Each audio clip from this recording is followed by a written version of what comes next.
আজকে যারা বলেন জুলাই আগস্ট একদিনে হয়েছে, আমি বলতে চাই একদিনে জুলাই আগস্ট হয় নাই মাননীয় স্পিকার।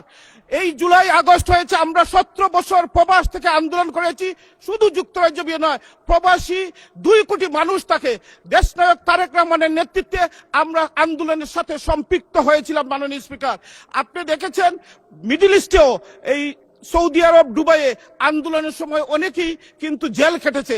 আমি আজকে এখানে দাঁড়িয়ে, এই সংসদে দাঁড়িয়ে, যারা এই যে 12ই ফেব্রুয়ারি নির্বাচনে পোস্টাল ভোট দিয়েছেন তাদেরকে ধন্যবাদ জানাতে চাই, কৃতজ্ঞতা জানাতে চাই। সংসদে দাঁড়িয়ে প্রবাসীদের জন্য আমি একটা কথা বলতে চাই, প্রবাসীরা, আমি এবং আমার সম্মানিত সভাপতি সাহেব আজকে জাতীয় সংসদে নির্বাচিত হয়েছেন। আমি আমাদের পার্টির নেতা এবং মাননীয় চেয়ারম্যান তারেক রহমানকে ধন্যবাদ জানাতে চাই। প্রবাসীদের পক্ষ থেকে উনি আমাদের 2 জনকে নমিনেশন দিয়েছেন আমাদের এলাকায়, ওনাকে সম্মান দেখিয়ে আমাদেরকে নির্বাচিত করে আজকে এই পবিত্র সংসদে পাঠিয়েছেন মাননীয় স্পিকার।